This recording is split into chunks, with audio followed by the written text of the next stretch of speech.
Kisah bermula saat Doni kembali dari merantau. Sudah 5 tahun Doni merantau ke negeri seberang. Kala itu Doni memutuskan merantau setelah sepeninggal ibunya. Karena saat ibunya masih ada Doni tak mau merantau. Doni fokus menemani ibunya, sembari kerja serabutan. Ayahnya jarang di rumah.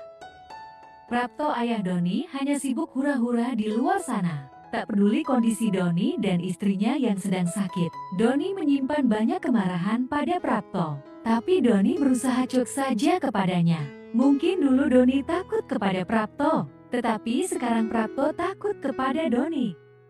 Bukan tanpa alasan, Doni tumbuh menjadi besar. Dengan kehidupan kerasnya, Doni sangat ditakuti di kampung itu.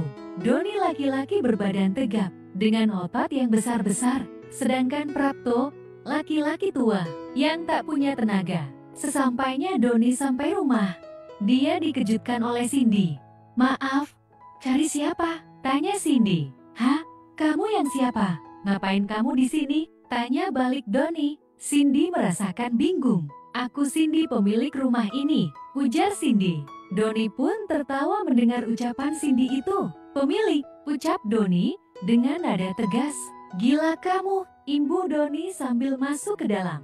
Cindy mengikutinya masuk ke dalam dengan ekspresi bingung. "Ih kamu, ngapain masuk? Mau aku teriakin maling?" ucap Cindy. Doni pun tertawa.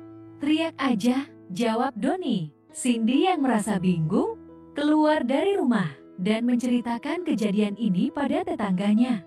Tetangga sebelah rumahnya memberitahu Cindy bahwa itu Doni, anak Pak Prapto. "Jangan macem-macem ya, jangan buat dia marah," pesan dari tetangga. Cindy pun malu dan nampak bingung. Dia kembali masuk ke dalam rumah. Dia menghampiri Doni yang sedang duduk di depan TV. Cindy meminta maaf ke Doni. "Terus kamu ngapain ada di sini?" tanya Doni. "Aku, istri Pak Prapto," jawab Cindy. "Oh, pembantunya Prapto," ucap Doni dengan nada sinis. Cindy pun kaget mendengar omongan Doni itu. Cindy merasa hatinya sakit dengan ucapan Doni itu. Dia menangis sambil berjalan menjauhi Doni. Dia kembali ke rumah tetangganya. Tetangganya itu bernama Busri, mencoba menenangkan Cindy. Setelah Cindy tenang, Busri menceritakan semuanya. Cindy kaget mendengar cerita itu. Pantas Doni bersikap seperti itu? Busri juga bercerita bahwa Doni itu sebenarnya anak yang baik. Atas saran dari Busri, Cindy kembali pulang. Dia berusaha tenang menghadapi sikap Doni. Dia teringat pesan Busri bahwa Doni itu membutuhkan sosok yang bisa menenangkan dirinya seperti ibunya agar dia bisa menjadi seperti dulu. Cindy berusaha baik kepadanya meskipun dia tahu tak mungkin dia menjadi sosok ibu buat Doni. Usianya dan Doni mungkin hanya terpaut 12 tahun. Tak mungkin Doni menganggapnya ibu. Cindy berpikir mungkin dia bisa anggap Cindy kakaknya. Cindy pun kembali mendekati Doni. "Don, kalau kamu lapar makanan udah aku siapkan di atas meja," ucap Cindy yang mencoba baik kepada Doni. Doni pun hanya melirik sekilas ke Cindy, tanpa sepatah kata. Cindy pun tidak memperdulikan sikap Doni lagi. Dia mulai menjalani rutinitasnya. Malamnya Prapto pulang, dia melihat Doni yang berada di rumah. Prapto menegur Doni dengan ekspresi senang. "Don, kapan sampai?" Doni hanya mengangguk sambil berlalu. Cindy memperhatikan itu dari jauh. Cindy tahu mungkin hati Doni sehancur itu, karena Cindy juga pernah di posisi Doni. Hari demi hari berlalu, sikap Doni masih seperti itu. Cindy terus mencoba sabar dengan sikap anak tirinya itu. Doni kembali berulah membuat hati Cindy sakit. Awalnya Cindy menawarinya sarapan dengan baik-baik. Doni menjawab dengan kata kasar, "Kamu berisik banget, mending kamu pergi sana." Anak lihatnya. "Ya aku pergi, gak cuma kamu yang nak. Aku juga enak melihat orang sepertimu. Kamu memperlakukan aku seorang wanita bagai sampah. Apakah orang seperti kamu lahir dari seorang wanita? Apa kau lahir dari batu? Apa ada wanita yang mau melahirkan anak sepertimu? Kalau ada mungkin dia menyesal," ucap Cindy seraya keluar dari rumah. Doni yang mendengar ucapan Cindy itu masih terpaku. Dia merasa sakit hatinya. Dia menangis mengingat sang ibu.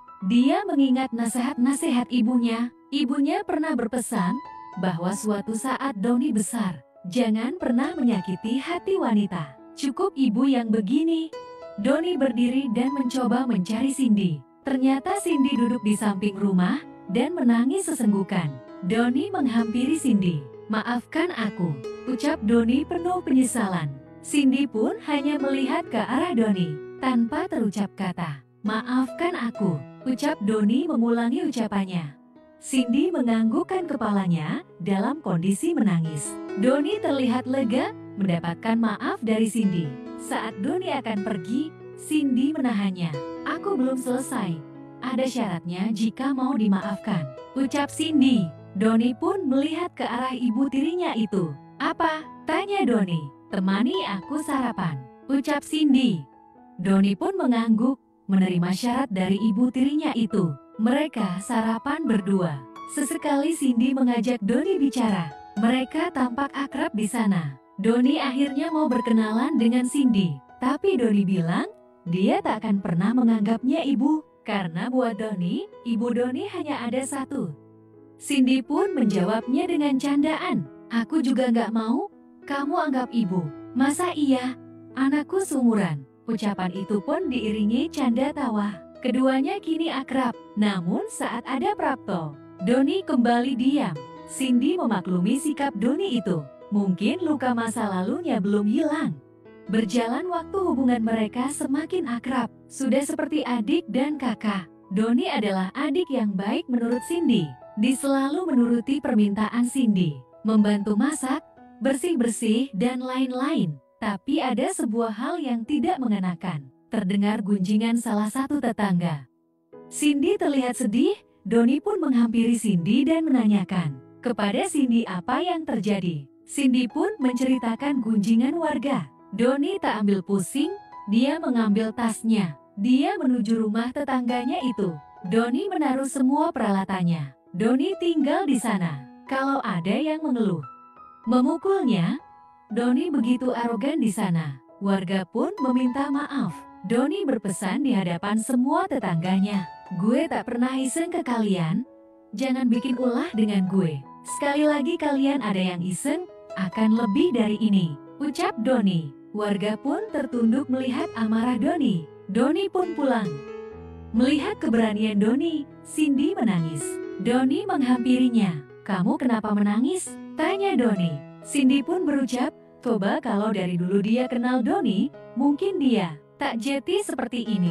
Cindy menceritakan masa lalunya sambil menangis. Cindy punya masa lalu yang sangat pahit, itu sebabnya Cindy sampai menikah dengan Prapto, laki-laki tua, yang hanya membohonginya dan keluarganya. Doni mencoba menenangkan Cindy.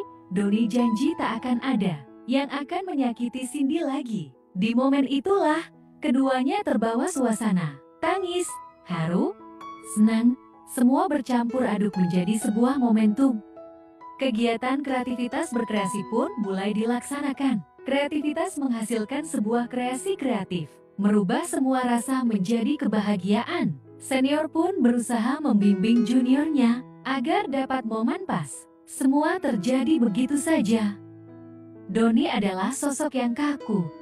Dia belum percaya dalam kondisi seperti ini. Cindy merasa bahagia meskipun harus membimbing anaknya. Semenjak kejadian itu, keduanya menjadi semakin akrab dan selalu melakukan begitu dimanapun. Sehat tak ada momen yang terlewat. Doni yang awalnya dibimbing kini sudah menjadi pemain profesional. Sekian cerita ini. Semoga jadi pembelajaran dan hiburan buat kita semua.